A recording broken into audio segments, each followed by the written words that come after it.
اللہ اللہ۔ سن 8 ہجری میں ایک غزوہ ہوا، غزوہ حنین۔ اس غزوے میں مسلمانوں کو جب فتح اور کامیابی ہو گئی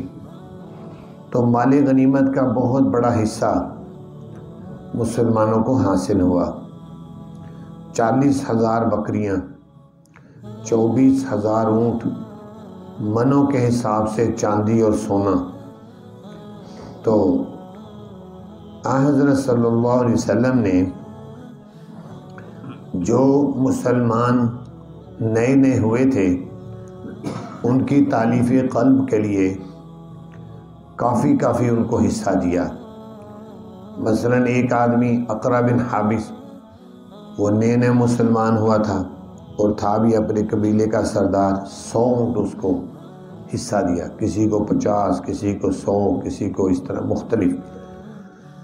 تو اور یہ اس وقت تالیف قلب کے لیے جائز بھی تھا کہ جو لوگ نئے مسلمان ہوئے ہیں ان کو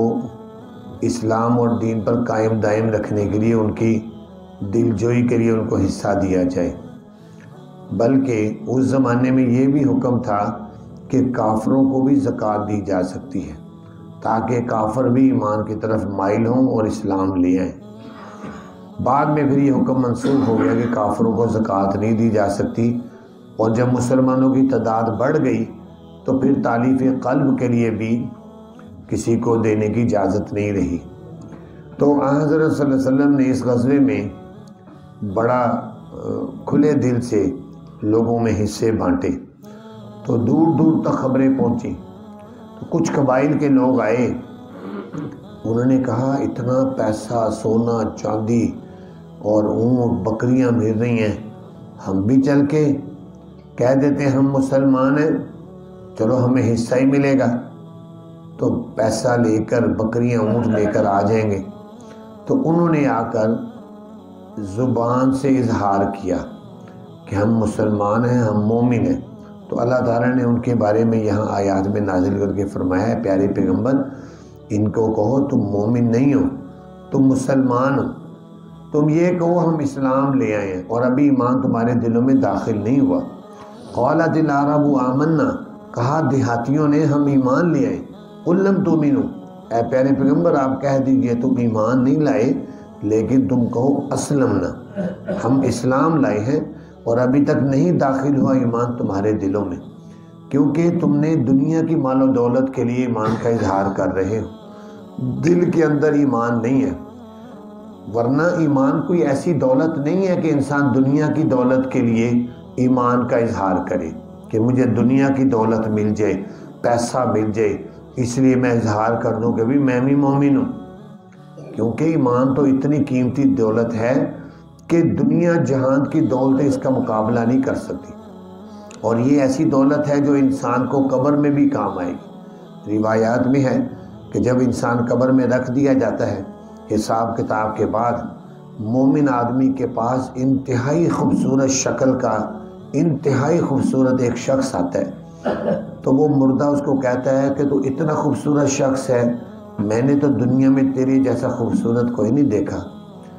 تو کون ہے؟ تو وہ آگے سے کہے گا انا عملک الصالح، میں تیرا نیک عمل ہوں، دنیا میں جو نیک عمل تو نے کیے ہیں آج اللہ نے مجھے یہ شکل دی ہے،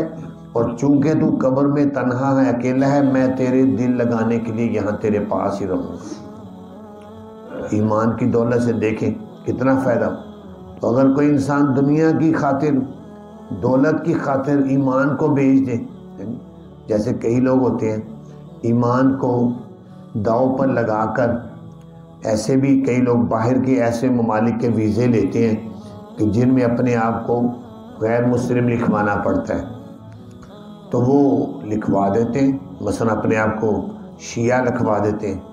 یا کسی اور مذہب کا لکھوا کر تاکہ ہمارا ویزا لگ جائے۔ تو مفتیان کرام نے، علماء کرام نے فتویٰ دیا ہے کہ جو شخص بھی اپنے آپ کو ویزا لگوانے کے لیے غیر مسلم لکھوائے گا وہ کافر ہو جائے گا، وہ مسلمان نہیں رہے گا۔ تو اس لیے دنیا کی دولت کی خاطر ایمان پر داؤں پر لگانا بڑا نقصان ہے۔ اگر تم لاکھوں کما لو گے، کروڑوں کما لو گے، اربوں خربوں بھی کما لو گے، تو وہ پیسہ دنیا سے جاتے ہوئے ایک پائی بھی تمہارے ساتھ نہیں جائے گا، صرف تمہارے ساتھ تمہارا ایمان اور نیک عمل جائے گا۔ تو فرمایا کہ تم ابھی ایمان تمہارے دلوں میں داخل نہیں ہوا۔ ہاں وَإِن تُطِيعُوا اللَّهَ وَرَسُولَهُ، اگر تم اطاعت کرتے اللہ کے اور اس کے رسول کی، لا یلدکم من اعمالکم شیئا، نہ کمی کرتا وہ اللہ تم کو تمہارے اعمال میں سے کچھ بھی، بے شک اللہ تعالیٰ بخشش کرنے والا مہربان ہے۔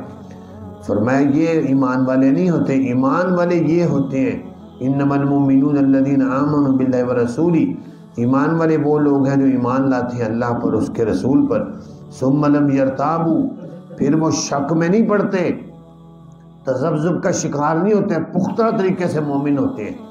وجاہدوا باموالہم وانفسہم فی سبیل اللہ، اور جہاد کرتے ہیں اپنے مالوں کے ساتھ، اپنی جانوں کے اللہ کے راستے میں۔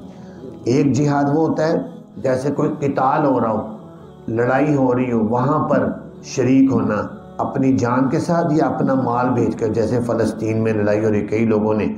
مالی تعاون کیا۔ اسی طرح یہ بھی جہاد ہے کہ اللہ کے دین کے راستے میں جو لوگ کام کر رہے ہیں ان کی ہیلپ کرنا، ان کا تعاون کرنا بھی جہاد ہے،